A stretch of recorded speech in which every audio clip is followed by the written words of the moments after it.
ক্ষেত্রে যেটা বলা হয়েছে যে মারিয়াম কিপ্তিয়ার ক্ষেত্রে দুইটি রেওয়ায়াত আমরা পেতে পারি। একটি হচ্ছে রাসূল সাল্লাল্লাহু আলাইহি ওয়াসাল্লাম তাকে বিয়ে করেননি, তাকে বিয়ে বলতে রাসূল সাল্লাল্লাহু আলাইহি ওয়াসাল্লাম, আমরা আরেকটা কথা এখানে বলতে পারি যে ইসলামের বৈবাহিক স্ট্যাটাস পেতে গেলে দুইভাবে স্ট্যাটাস পেতে হয়। একটা হচ্ছে নিকাহ মাধ্যমে স্বাধীন নারীদের ক্ষেত্রে, দ্বিতীয় যুদ্ধবন্দী নারী কিংবা দাসীর ক্ষেত্রে তাকে মা মালাকাত আইমানুকুম। এই দুটি কিন্তু বৈবাহিক স্ট্যাটাসের ক্ষেত্রে প্রমাণ হয়ে যায় এবং এই দুটি কিন্তু স্ত্রীর মর্যাদা পেয়ে যান বৈবাহিক যে যে যে সম্পর্কের ক্ষেত্রে। এখন ব্যাপার হচ্ছে রাসূল সাল্লাল্লাহু আলাইহি ওয়াসাল্লাম তাহলে কি মারিয়াম কিপ্তিয়াকে স্বাধীন নারী হিসেবে বিবাহ করেছেন, নাকি মা মালাকাত আইমানুকুমের আন্ডারে তাকে স্ত্রীর পদমর্যাদা দান করেছেন? আলহামদুলিল্লাহ। তো এখন বিষয় হচ্ছে যে আমরা যে যে জিনিসগুলো আজকে দেখাবো সেটা হচ্ছে যে দুইটি অবস্থায় রাসূল সাল্লাল্লাহু আলাইহি ওয়াসাল্লাম কখনো হারাম কোনো কাজ করেননি, কারণ আল্লাহ পাক কোরআনুল কারীমে কিন্তু এই দুটোকে অ্যাটেস্টেড করেছেন। বৈবাহিক যে সম্পর্কে দুটি স্ট্যাটাসে হচ্ছে, একটি হচ্ছে আজওয়াজুকুম, যে তোমাদের স্ত্রীদের সাথে, এবং মা মালাকাত আইমানুকুম, যেটাকে বলা হচ্ছে যে আপনার অধিকারভুক্ত যে যে ম্যারেজ কন্ট্রাক্ট। এই দুটোই কিন্তু কি বৈবাহিক সম্পর্কের সর্বোচ্চ স্ট্যান্ডার্ড ইসলামের ক্ষেত্রে। এর বাইরে যা তাবৎ সমস্ত সম্পর্ক কিন্তু ব্যভিচারের পর্যায়ে পড়ে। তো আমরা এর আগে দেখেছিলাম মূলত যে বিষয়গুলি, তার মধ্যে অন্যতম বিষয় হলো যে প্রথমত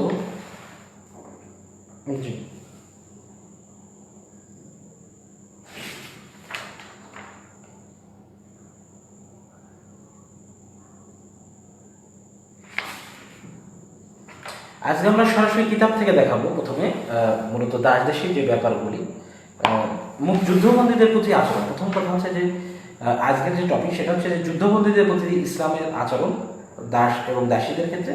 দ্বিতীয়ত মারিয়াম কিপ্তিয়াকে বিয়ে করেছিলেন কিনা রাসূল সাল্লাল্লাহু আলাইহি ওয়াসাল্লাম স্বাধীন নারী হিসাবে, সেটিও আমরা দেখব। প্রথমত আপনাদেরকে একটি কিতাব দেখাচ্ছি আমি, কারণ আমি বই ছাড়া কোনো কথা বলি না। কারণ যারা ছুপা হিন্দু নাস্তিক রয়েছে কিংবা ফুটপাতের গলিতে ঘুরে বেড়ানো কিছু ড্রপার মাল যারা বেকার যুবক রয়েছে, তারা যেহেতু স্বপ্নে দেখা ওয়াহি নেই, তারা নোংরামি করে বেড়ায়, তারা নিজস্ব ফ্যান্টাসিতে ঘোরে, সেই সমস্ত নোংরাদেরকে আমরা সবসময় উপেক্ষা করছি, কারণ তাদের কাছে রেফারেন্সের কোনো মূল্য নেই। আমরা সরাসরি বই থেকে দেখাবো। এই বইটি হচ্ছে, আপনারা দেখতে পারেন, এই বইটি হচ্ছে রহমাতুল লিল আলামিন। এটা আমি সরাসরি আপনাদেরকে দেখিয়ে দিচ্ছি, আপনাদেরকে আমি একে একে দেখাবো ইনশাআল্লাহ। এই বইটি মূলত আপনাদেরকে আমি ক্যামেরায় দেখাবো সরাসরি। আপনার সম্মত এখন দেখতে পাচ্ছেন রহমাতুল লিল আলামিন প্রথম খণ্ড। দেখা যাচ্ছে কি? আপনারা মনে একটু আমাকে কমেন্ট করেন যে দেখতে পাচ্ছেন কিনা ঠিক মতো বইটি। রহমাতুল লিল আলামিন, এটা মূলত আল্লামা কাজী মোহাম্মদ সুলাইমান মনসুরপুরীর একটি বিশ্ববিখ্যাত কিতাব রহমাতুল লিল আলামিন। প্রথম খণ্ড থেকে আমি কথা বলছি আজকে। আপনারা কি দেখতে পাচ্ছেন কিনা একটু আমাকে কমেন্ট করবেন, কমেন্ট করে জানিয়ে দিন আপনারা দেখতে পাচ্ছেন কিনা। রহমাতুল লিল আলামিন প্রথম খণ্ড, এটি আপনারা মনে দেখতে পাচ্ছেন আল্লামা কাজী মোহাম্মদ সুলাইমান মনসুরপুরী, তার লেখা একটি কিতাব। আশা করি আপনারা দেখতে পাচ্ছেন। জি, রহমাতুল লিল আলামিনের প্রথম খণ্ড থেকে আমি পড়ে শোনাচ্ছি। জি,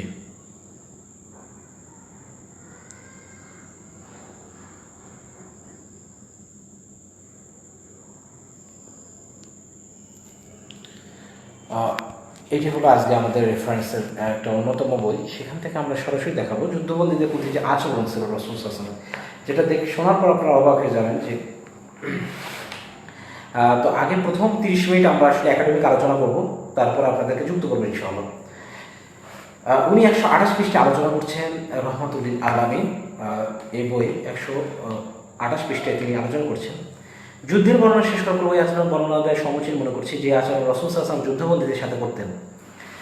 ইসলামের পূর্বে দুনিয়ার যতগুলি সম্প্রদায় ও সাম্রাজ্য ছিল তারা যুদ্ধবন্দীদের সাথে এমন পাশবিক আচরণ করত যা শুনে দেহের লোম খাড়া হয়ে যায়। বন্দীদের সাথে রাসূল সাল্লাল্লাহু আলাইহি ওয়াসাল্লামের কর্মপন্থা শুধু দুটি ছিল, মুক্তিপণ নিয়ে মুক্ত করা কিংবা মুক্তিপণ না দিয়ে মুক্ত করে দেওয়া। আপনারা কি শুনতে পেরেছেন? আপনারা কি শুনতে পেরেছেন? রাসূল সাল্লাল্লাহু আলাইহি ওয়াসাল্লাম বন্দীদের সাথে শুধুমাত্র দুটো পন্থায় সর্বোচ্চ মানবিকতার স্ট্যান্ডার্ড এই পৃথিবীতে সেট করে গিয়েছেন। আলহামদুলিল্লাহ। সুলাইমান আল্লামা কাজী সুলাইমান মানসুরপুরি তার বই স্পষ্টভাবে দিয়েছেন সেই বিষয়টি। এখন আসলে আমরা সরাসরি পেজে চলে যাবো, বিকজ এরকম হতে পারে যে আমি হয়তো মিথ্যে বলছি। ইবনে হাসান কখনো নিজেকে এটা ডিক্লেয়ার করে যে সে নির্ভুল, বরং আমরা সরাসরি বই চলে যাবো এখন। আসুন আমরা একদম নিজে ক্যামেরা দিয়ে দেখে দেখে পড়াবো। এখানে বলছে যেখানে ইসলামের পূর্বে দুনিয়ার যতগুলো সম্প্রদায় ও সাম্রাজ্য ছিল তারা যুদ্ধবন্দীর সাথে এমন পাশাপাশি আচরণ করছে যা শুনে দেহের লোম খাড়া হয়ে যায়। আপনারা মনে দেখতে পাচ্ছেন, বন্দীদের সাথে রাসূল সাল্লাল্লাহু আলাইহি ওয়াসাল্লাম কর্মপন্থা শুধু দুটিই ছিল, মুক্তিপণ নিয়ে মুক্ত করা, দুই মুক্তিপণ না দিয়ে মুক্ত করে দেওয়া। সর্বপ্রথম বদর যুদ্ধে মুসলিমদের হাতে যারা বন্দী হয়ে এসেছিল তারা ছিল মক্কাবাসী। তাদের চেয়ে বড় শত্রু মুসলিমদের আর কেউ ছিল না। নবী করিম সাল্লাল্লাহু আলাইহি ওয়াসাল্লাম প্রথমে এই ব্যাপারটা সাহাবীদের পরামর্শ সভায় পেশ করেন। সাহাবীদের মধ্যে একদিকে ছিলেন আবু বকর সিদ্দিক রাদিয়াল্লাহু আনহু, যার মতামত ছিল যে বন্দীদের নিকট মুক্তিপণ নিয়ে তাদেরকে ছেড়ে দেওয়া। এ মতের সপক্ষে তিনি দুটি যুক্তি পেশ করেন। মুক্তিপণের অর্থ দিয়ে মুসলিম তাদের নিজ সরঞ্জামটি ঠিক করে নেবেন, মুক্তি লাভের পর সম্ভবত আল্লাহ রব্বুল আলামিন ওই বন্দীদের মধ্যে হতে কাউকে ইসলামের ছায়াতলে আশ্রয় দিবেন। দেখেন মূল উদ্দেশ্য কী ছিল। অপরদিকে উমর ফারুক রাদিয়াল্লাহু ছিলেন, তার মতামত ছিল এই যে বন্দীদেরকে হত্যা করা হোক। তিনি স্বীয় মতের সপক্ষে বলেন, ওই লোকগুলি কুফরির নেতা, শিরকের পরিচালক, সুতরাং তাদের গর্দান উড়িয়ে দেওয়া উচিত। আল্লাহ তাআলা আমাদেরকে তাদের উপর বিজয় দিয়েছেন, দান করেছেন, অতএব মুসলিমদের প্রতিশোধ নেওয়া উচিত। দেখুন, এটা ছিল উমর ফারুক রাদিয়াল্লাহু আনহুর কথা। আছে রাসূল সাল্লাল্লাহু আলাইহি ওয়াসাল্লাম আবু বকরের মতকেই পছন্দ করেন, যে বন্দী মুক্তিপণের ক্ষমতা ছিল না। তার জন্য তিনি স্থির করেন যে সে আনসারদের সন্তানদেরকে লেখাপড়া শেখাবে অথবা অন্য কোনো শিল্পকলা শিক্ষা দেবে। আলহামদুলিল্লাহ, দেখুন পড়াশোনার প্রতি রাসূল সাল্লাল্লাহু আলাইহি ওয়াসাল্লামের কতটা মনোযোগ ছিলেন, কতটা ভালোবাসা ছিলেন। অনেকে মনে করেন উমরের মতামত সঠিক তো ছিল, তারা হাদিসের প্রথম অংশকে দলিল হিসাবে গ্রহণ করেছে। হাদিসে রয়েছে যে বিষয়টি নিয়ে কথা উঠতে যাচ্ছে। এরপর আমরা পরের পৃষ্ঠে চলে যাই। পরের পৃষ্ঠে এটার এক্সাম্পল দেখে নিই সরাসরি, আপনারা দেখুন অবাক হয়ে যাবেন। বদর যুদ্ধের পরে, আচ্ছা উপরে আমরা একটু আসি। মোট কথা যে আমরা আরও সুন্দরভাবে দেখাই জিনিসটি। মোট কথা, বদর যুদ্ধের ৭২ জন বন্দীর মধ্যে ৭০ জনকে রাসূল সাল্লাল্লাহু আলাইহি ওয়াসাল্লাম মুক্তিপণ মুক্ত করে দিয়েছিলেন। দেখছেন, সবাই দেখেন। ওই বন্দীদেরকে মেহমানদারির মতো রাখা হয়েছিল। চিন্তা করেন, যারা আপনাকে হত্যা করতে এসেছিল, যারা আপনার ভাই বোনকে ধর্ষণ করতে এসেছিল, যারা আপনাদেরকে মৃত্যুর হুমকি দিয়ে, যারা আপনাদের বাড়িঘর সমস্ত কিছু লুট করতে এসেছিল, ওই বন্দীদেরকে মেহমানদের মতো রাখা হয়েছিল। এটা হচ্ছে ইসলাম। দেখুন, যে নাস্তিকরা ফ্যান্টাসির মধ্যে, পর্নোগ্রাফির ফ্যান্টাসির মধ্যে ঢোকে, যে মনে হয় মুসলিমরা যুদ্ধ বন্দীদের সাথে সাথে কি সেক্স করতে শুরু করে দেয়, তারা যুদ্ধবন্দীদের উপর অমানসিক নির্যাতন শুরু করে দেয়, তাদের ব্যাপারে দেখেন কি বলা আছে।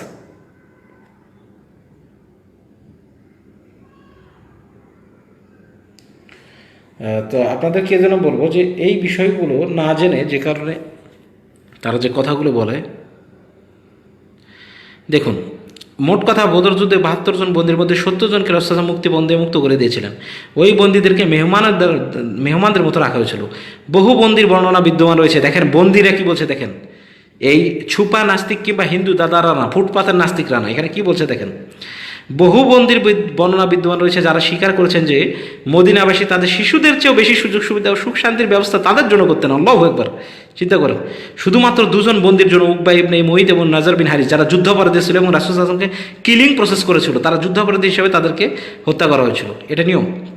এটা ছিল তাদের পূর্বের অপরাধের শাস্তি, যা তাদেরকে হত্যা করা অপরাধ ছিল। যেমন ফর এক্সাম্পল ৭১ মুক্তিযুদ্ধের আমাদের কিন্তু বঙ্গবন্ধু শেখ মুজিবুর রহমান অনেককে কিন্তু মুক্ত করে দিয়েছিলেন, কিন্তু তার মধ্যেও কিন্তু দেখেন নিজামী থেকে শুরু করে অনেক যারা যুদ্ধাপরাধী ছিলেন, তথাকথিত যারা যুদ্ধাপরাধী ছিলেন, তাদেরকে কিন্তু ঠিকই দেখেন ফাঁসি দেওয়া হয়েছে।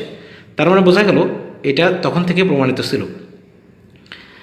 বদর যুদ্ধের পরে বনু মুস্তালিকের যুদ্ধে শতাধিক পুরুষ ও মহিলা মুসলিমদের হাতে বন্দী হয়েছিল। তাদের সবাইকে বিনা মুক্তিপণে মুক্ত করে দেওয়া হয়েছিল। দেখছেন বনু মুস্তালিকে, দেখেন তাদের মধ্যে জুয়াইরিয়া নামে একজন মহিলাকে রাসূল সাল্লাল্লাহু আলাইহি ওয়াসাল্লাম উম্মুল মুমিনিন হওয়ার মর্যাদা দান করেছিলেন। হুদায়বিয়ার মাঠে তানঈম পাহাড়ে ৮০ জন আক্রমণকারীকে বন্দী করা হয়েছিল। তাদেরকে রাসূল সাল্লাল্লাহু আলাইহি ওয়াসাল্লাম কোনো মুক্তিপণ ব্যতীত আজাদ করে দিয়েছিলেন। হুনায়নের যুদ্ধে ৬,০০০ পুরুষ ও মহিলা বন্দীকে কোনো শর্ত মুক্তিপণ ব্যতীত মুক্ত করে দিয়েছিলেন। দেখেন পুরুষ ও মহিলা বন্দিনীকে ভালো করে দেখেন। এই যে মহিলা বন্দীদেরকে, এদেরকে কিন্তু রাসূল সাল্লাল্লাহু আলাইহি ওয়াসাল্লাম বলতে পারতেন যে সবার সাথে সেক্স করো, আস্তাগফিরুল্লাহ। এটাই প্রমাণ করে যে এরা যে কত বড় ভণ্ড, প্রতারক, বদমাশ, এই লাইফটি দেখে বোঝা যাচ্ছে। এবং এরা যে আসলে পিতৃ পরিচয়হীন জারজ সন্তান, এর বিষয়ে আর কোনো সন্দেহ নেই, কারণ এরা ম্যাক্সিমাম ক্ষেত্রে আপনার প্রতারণা করে। দেখেন আজকে আমি সরাসরি বই থেকে দেখিয়ে দিলাম, যারা ইন্টেলেকচুয়াল জারজ কাদের বলা হয়, আমি আসলে এদেরকে এইভাবে বলি, এরা ইন্টেলেকচুয়াল বাস্টার্ড। কেন? কারণ ইন্টেলেকচুয়াল এরা প্রতারণা করে। দেখেন সমস্ত যুদ্ধ শেষে রাসূল সাল্লাল্লাহু আলাইহি ওয়াসাল্লাম ট্রিটমেন্ট দেখেন, তাদেরকে কি হিসাবে রাসূল সাল্লাল্লাহু আলাইহি ওয়াসাল্লাম ট্রিটমেন্ট করেছিলেন এবং কতটা মানবিকতা। চিন্তা করেন, যারা আপনাকে হত্যা করতে আসছে, যারা আপনার স্ত্রী পুত্রকে ধর্ষণ করতে আসছে, তাদেরকে আপনি মেহমানদারি করে বিনা বিচারে তাদেরকে আপনি ছেড়ে দিচ্ছেন, বিনা মুক্তিপণে। আপনি বুঝতে পারছেন? তার জ্বলন্ত প্রমাণ আমরা এই বই থেকে দিলাম। আপাতত এই পার্টটি এখানে ক্লোজ। আমি দেখিয়ে দিলাম রহমাতুল লিল আলামিন থেকে, জগৎ বিখ্যাত কিতাব আল্লামা কাজী মোহাম্মদ সুলাইমান মানসুরপুরি থেকে। তো এই কিতাব থেকে প্রমাণিত করে দিলাম আসলে মূলত কথা বলেছে। আচ্ছা, হাদিস থেকে মায়ার বাঁধন নামে একজন ভদ্র মহিলা কি ভদ্র পুরুষ, তার আইডেন্টিটি আসলে আমরা জানি না, তাকে বলছি সরাসরি আপনি বুখারীতে হাদিস পেয়ে যাবেন। হ্যাঁ, বুখারীতে আপনি হাদিসটি পেয়ে যাবেন। তায়েফের যুদ্ধ, চলে যান বুখারীর হাদিস পড়ে নেন। তায়েফের যুদ্ধ, সেখানে হুনায়নের কতজন বন্দীকে বিনা পণে রাসূল সাল্লাল্লাহু আলাইহি ওয়াসাল্লাম মুক্তি দিয়েছিলেন, সেটা স্পষ্ট সহিহ হাদিস বুখারী থেকে পাবেন। আশা করি বুঝতে পেরেছেন।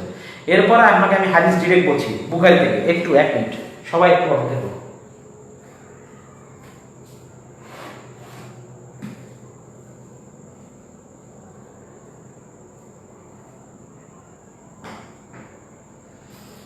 শুধু বই থেকে রেফারেন্স হবে, কোনো কথা হবে না। শুধু বই থেকে রেফারেন্স হবে, কোনো কথা হবে না। শুধু বই থেকে রেফারেন্স হবে, কোনো কথা হবে না। দেখেন আমি কোনো কথা বলবো না, সরাসরি বই থেকে রেফারেন্স। হাদিস নাম্বার বলে দেবো, ঠিক জাস্ট ধরবেন এবং যে মিলিয়ে নেবেন।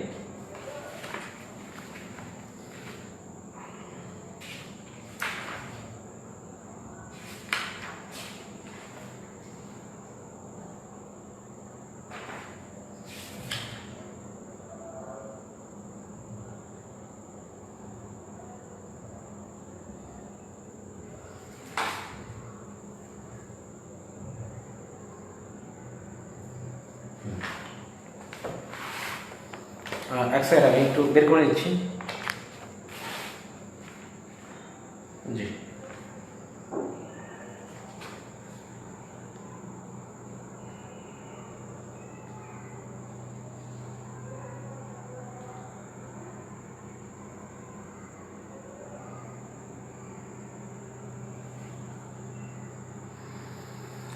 আটশো আট।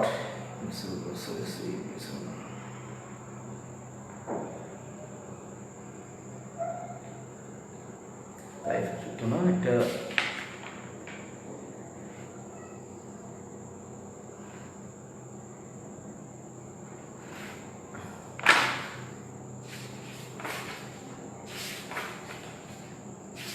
আমি সরাসরি আপনাদেরকে হাদিস থেকে পড়ে শোনাচ্ছি, একটু দাঁড়ান।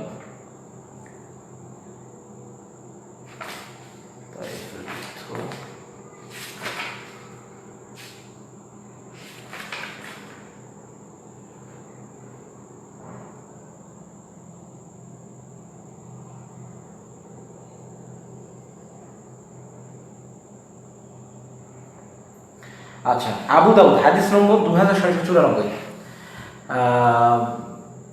জি, আবু দাউদ লিখে নেন। আবু দাউদ হাদিস নম্বর 2694। রাসূল সাল্লাল্লাহু আলাইহি ওয়াসাল্লাম সকলের উদ্দেশ্যে বলে, এটা হচ্ছে হাওয়াজেনের যে যুদ্ধটা, হাওয়াজেন যে প্রতিনিধি দলের সঙ্গে যে বন্দীদের প্রতিনিধি, সেটা সেখানে বলা হচ্ছে, দেখো এই লোকগুলি মুসলমান, এবং তারা কিন্তু মুসলিম হয়ে গেছিলেন, তারা কিন্তু অনেকেই মুসলিম হয়ে গেছে। তিনি বলছেন, আমি তাদেরকে ইখতিয়ার দিয়েছিলাম, কিন্তু তারা কোনো কিছুতে তাদের বন্দীদের সমতুল্য মনে করেনি। অতএব যার নিকটে বন্দীদের কেউ রয়েছে, সন্তুষ্ট চিত্তে তাকে ফেরত দিলে সেটা হবে উত্তম। মানে যাদের কাছে বন্দীরা রয়েছে তারা তাকে ফেরত দিক, যত রকমের বন্দী, ছেলে এবং মেয়ে। আর যদি কেউ আটকে রাখে তবে সেটা তার ইখতিয়ার। তিনি বলছেন, তবে যদি সে ফেরত দেয়, তবে আগামীতে অর্জিত প্রথম গরিবতে তাকে একটি বিনিময়ে 6টা অংশ দেওয়া হবে। রাসূল সাহেব তাদের জন্য পুরস্কার বর্ণনা করেছেন যে যারা ফেরত দিবে তাদের জন্য। আবু দাউদ হাদিস নম্বর 2694 নম্বর হাদিস। আচ্ছা আচ্ছা,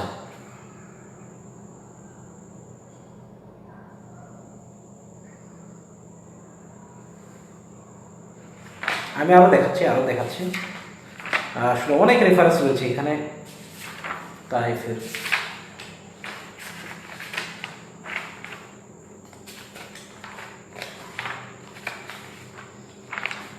আশা আর রাহিকুল মাকতুমে 422 নম্বর পৃষ্ঠায় আপনারা পাবেন সরাসরি হাদিস।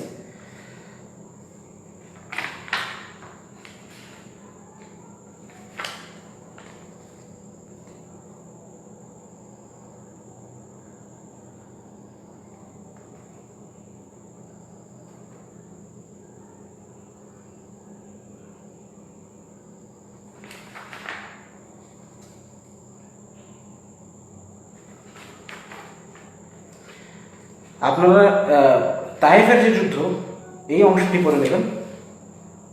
এইখানে পরবর্তীতে তায়েফের যুদ্ধে পরপরই যে বিনা শর্তে সবাইকে মুক্তি দেওয়া হয়েছিল সেই বিষয়ে এসছে।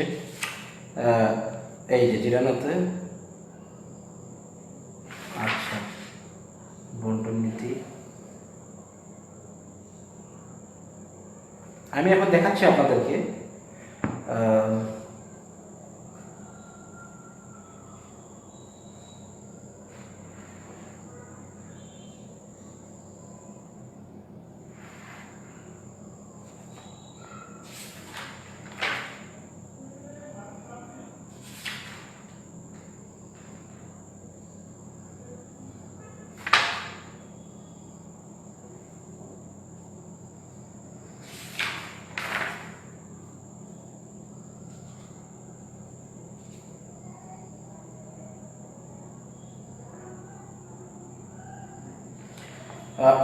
এই বইটি আপনারা সবাই দেখে নিন। সিরাতে রসুল সাল্লাল্লাহু আলাইহি ওয়াসাল্লাম, সিরাতে রসুল সাল্লাল্লাহু ডক্টর মোহাম্মদ আসাদুল্লাহ গালিব, ইনি যদিও মানহাজের দিক দিয়ে আহলে হাদিস একজন স্কলার, কিন্তু যেহেতু সিরাত হচ্ছে এমন একটা জায়গা, রসুল সাল্লাল্লাহু আলাইহি ওয়াসাল্লামের সিরাত হচ্ছে এমন একটা জায়গা যেখানে প্রতিটি মানুষ কিন্তু আসলে আমরা কোরআন সুন্নাহর আদলে চলে আসি। তো ডক্টর মোহাম্মদ আসাদুল্লাহ গালিব তার বইয়ে এখানে 576 নম্বর পৃষ্ঠা থেকে আপনারা পড়তে শুরু করবেন। হাওয়াজের প্রতিনিধি দলে আগমন ও বন্দীদেরকে ফেরত দান। এখানে স্পষ্টভাবে তিনি বলে দিয়েছেন, যেটা আবু দাউদ হাদিস, এটা হাদিস নম্বর হচ্ছে 2694, 2694 নম্বর হাদিস। এটা হচ্ছে এইখানকার রেফারেন্স যে তিনি যে মুক্ত করে দেন, এটা এখানকার হাদিস।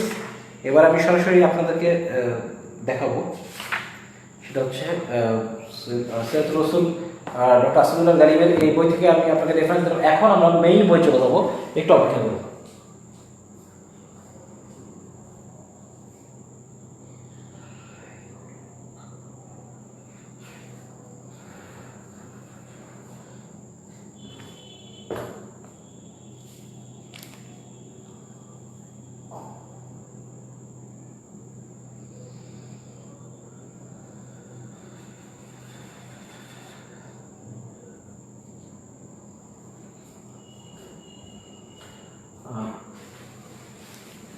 আচ্ছা, সহিহ আল বুখারী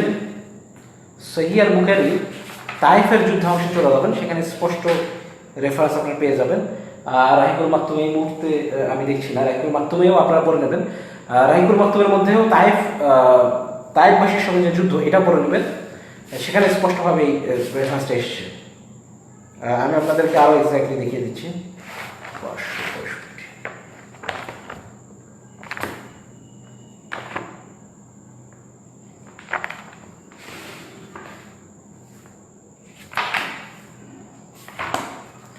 আশা করি এর আগের আপনারা রেফারেন্সটা আপনারা দেখেছেন। সুলাইমান মানসুরপুরীর যে বই থেকে আমি সরাসরি রেফারেন্স দেখিয়েছি আলহামদুলিল্লাহ, সেখানেও আপনাদেরকে দেখানো হয়েছে যে যুদ্ধবন্দীদের সঙ্গে রাসূল সাল্লাল্লাহু আলাইহি ওয়াসাল্লামের যে আচরণ, সেখানে প্রত্যেকটা যুদ্ধের পরে তাদেরকে যে মুক্ত করে দেওয়া হয়, এটা যে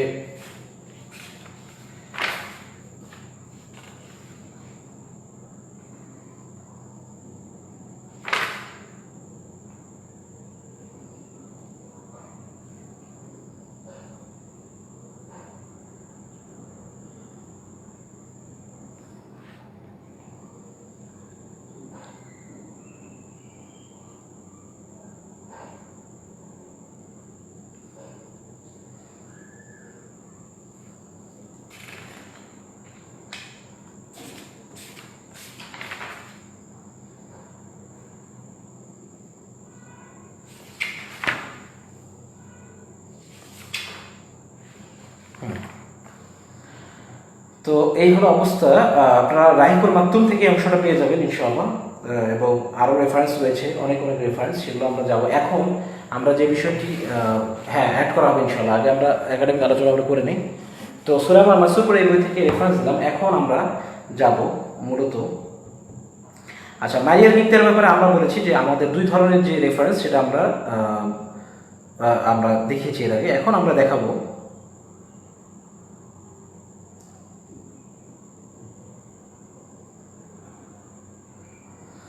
আচ্ছা মারিয়া রসুল সাল্লাল্লাহু মারিয়াকে রাদিয়াল্লাহু তাআলাকে বিয়ে করেছিলেন এবং তার থেকে তিনি ইব্রাহিমকে পেয়েছিলেন। এটা কোথায় আসছে? এটা আমাদের প্রথম একটা রেফারেন্স। এটা আল-ফাউজুল কবির আর উসুলুত তাফসীরের শাহরিউল্লাহ মুহাম্মদ দেলওয়ার রহমাতুল্লাহ আলাইহির বই থেকে সরাসরি কোট করছি। এটা আল-ফাউজুল কবির উসুলুত তাফসীরের যে একটা বই, সেখানে তিনি শাহরিউল্লাহ মুহাম্মদ দেলওয়ার রহমাতুল্লাহ, যাকে ভারত গুরু উপাধি বলা হয়, মুহাদ্দিস যাকে বলা হয়, তিনি তার বইয়ে এটি বলেছেন যে মারিয়াল কিপ্তিয়াকে রাসূল সাল্লাল্লাহু আলাইহি ওয়াসাল্লাম বিবাহ করেছেন। শেখ আল্লামা শিবলি নোমানী সাহেব তার সিরাত রাসূল সাল্লাল্লাহু আলাইহি ওয়াসাল্লামের মধ্যে আমি দেখিয়েছি এর আগে পর্বে, যে সেখানেও তিনি বলেছেন রাসূল সাল্লাল্লাহু আলাইহি ওয়াসাল্লাম মারিয়াকে বিয়ে করেছিলেন। আচ্ছা, এর পাশাপাশি তাবাকাতুল কুবরার ভলিউম 1 নম্বর খণ্ডের 260 নম্বর পৃষ্ঠায় মূলত ইমাম তাবারি রাহিমাহুল্লাহ তিনি বলেছেন একই কথা। তিনি বলেছেন যে রাসূল সাল্লাল্লাহু আলাইহি ওয়াসাল্লাম মারিয়াকে বিবাহ করেছিলেন। একই কথা এসছে তাবাকাতুল কুবরার মধ্যে প্রথম খণ্ড 260 নম্বর পৃষ্ঠায় স্পষ্টভাবে। এস অমিত বললেন যে গেলাম, হ্যাঁ ইউ ক্যান গো, আমাদের এত তারা নেই ভাই, আপনার তারা থাকলে চলে যেতে পারেন।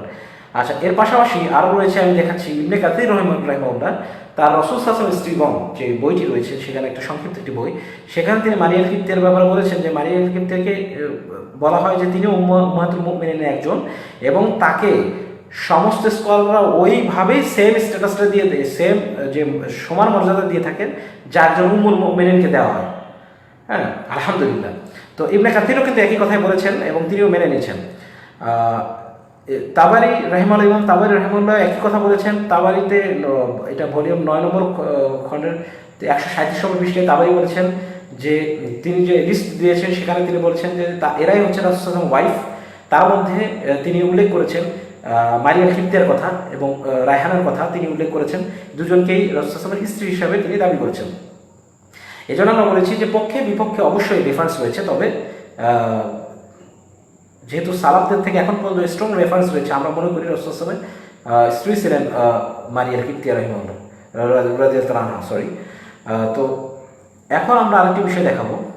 শুধু তাই নয়, এখন এরা তো হচ্ছে ইসলামের পক্ষের স্কলার্সরা কিংবা ঐতিহাসিকরা। এবার আমরা একজন ঐতিহাসিক নন মুসলিম, তিনি যে মারিয়াল কিপ্তিয়াকে রাসূল সাল্লাল্লাহু আলাইহি ওয়াসাল্লামের স্ত্রী স্ট্যাটাস দিয়েছেন এবং তিনি বলেছেন যে আমার গবেষণা প্রুফ করে যে মারিয়াল কিপ্তিয়া হচ্ছে রাসূল সাল্লাল্লাহু আলাইহি ওয়াসাল্লামের ওয়াইফ, তিনি বলেছেন, সরাসরি তার বই থেকে কোট করছি। ইনি হচ্ছেন Robert Henry Charles, who was an Irish biblical scholar and theologian. He states the following on Maria. মারিয়াল কিপ্তিয়ার ব্যাপারে রবার্ট হেনরি চার্লস, তিনি একজন ঐতিহাসিক এবং তিনি এই যে আইরিশ যে বিবলিক্যাল স্কলার, বিশেষ করে বিবলিক্যাল যে স্কলারশিপ তার রয়েছে, স্কলারের যে নলেজ রয়েছে, থিওলজিয়ান অবশ্যই, তিনি এই কথাটা বলেছেন। কি বলেছেন আমরা সরাসরি বই থেকে পড়ে নিই। তিনি বলছেন, Muhammad must have come in contact with many of the Copts and listen to their stories. তিনি বলছেন যে রাসূল সাল্লাল্লাহু আলাইহি ওয়াসাল্লাম এই যে বাদী পত্নী জাতীয় যাদের যে গল্পগুলো আছে, এই ব্যাপারটা তিনি বলেছেন যে এই ব্যাপারে শোনা যায়। এবং Muhammad's friendship to Christians of Coptic faith is reflected in many aspects in life. এই যে মুকাউকিস যে মিশরীয় যে রাজাদের, তাদের সাথে যে রাসূল সাল্লাল্লাহু আলাইহি ওয়াসাল্লামের যে কন্ট্যাক্ট এবং তাদের সঙ্গে যে একটা ফ্রেন্ডশিপ, এটা একটা রিজন।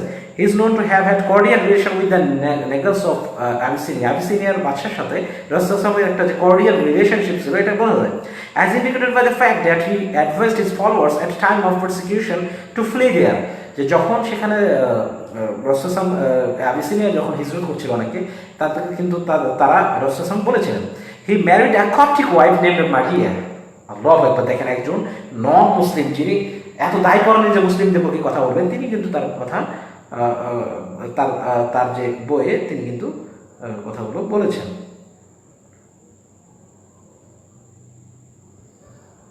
তিনিও তার কথা বলেছেন। আচ্ছা,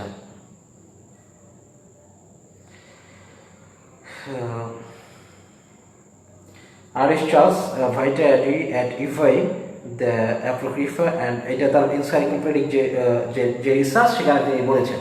তো আলহামদুলিল্লাহ যে সবচাইতে মজার জিনিস হলো যে একজন অমুসলিম তিনিও কিন্তু মারিয়ার ভিত্তিকে রাসূল ওয়াইফ হিসেবে স্ট্যাটাস দিয়েছেন তার রিসার্চে। তো এই হচ্ছে অবস্থা এবং আমরা আমাদের যে রেফারেন্স অনুযায়ী কথাগুলো বলেছি এটি হচ্ছে সবচেয়ে বড় প্রমাণ এবং আশা করি আজকের পর্বে মারিয়ার কিপ্তের পক্ষে যে রেফারেন্সগুলো এগুলো আরও এই দাবিকে জোরালো করে। তো আলহামদুলিল্লাহ এই হলো আজকের সংক্ষিপ্ত মেগা সিরিজের যে অংশ। আমরা প্রথমে আগে যুদ্ধবন্দীদের প্রতি রাসূল সাল্লাল্লাহু যে পৃথিবীর ইতিহাসে সর্বোচ্চ মানবিকতার যে ইতিহাস সেটা প্রমাণ করে দিলাম সূরা মানসুরপুরি থেকে।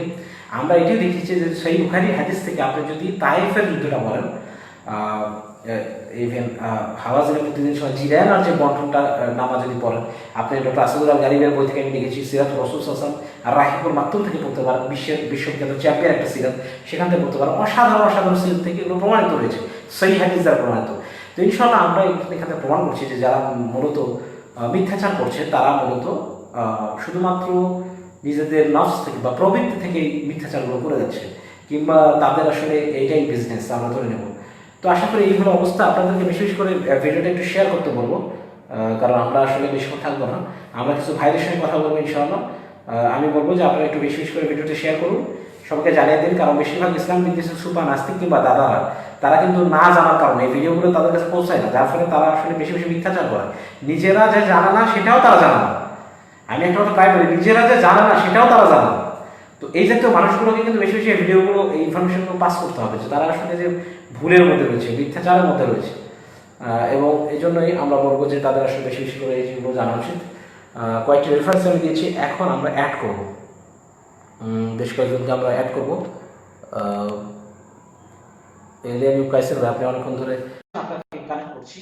এলিয়ান ইউকাইসার ভাই, আপনি সম্ভবত একটা ইম্পর্টেন্ট কথা বলতে যাচ্ছিলেন। জি, এলিয়ান ইউকাইসার ভাই, আপনাকে আমি অ্যাড করছি, আপনি কানেক্ট হতে পারেন। হ্যাঁ, এলিয়ান ইউকাইসার ভাই, আপনাকে আমি অ্যাড করছি, আপনি কানেক্ট হতে পারেন। জি ভাই, আপনাকে আমি অ্যাড করেছি, আপনি কানেক্ট হতে পারেন।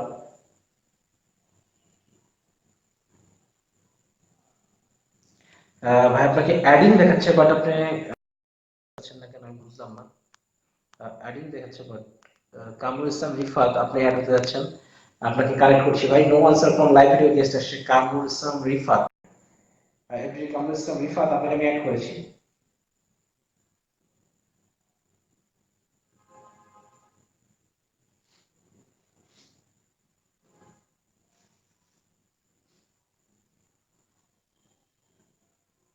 হ্যাঁ, কামরুল ইসলাম রিফাত ভাই, আপনাকে আমি অ্যাড করেছি। এফডিডি সম্ভবত কামরুল ইসলাম নাকি এরকম। হ্যাঁ ভাই, আপনাকে আমি অ্যাড করেছি, আপনি কানেক্ট হন।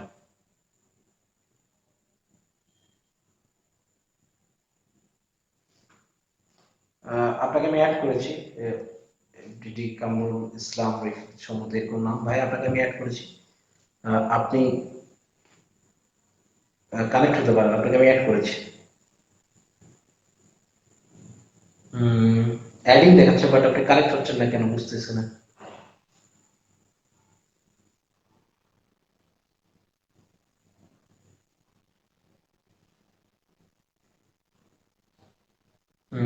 ডিক্লাইন করলেন উনি। আচ্ছা, উনি ডিক্লাইন করলেন, এটা নেটওয়ার্কের সমস্যা নাকি তিনি কেটে দিলে আমি বুঝতে পারছি না।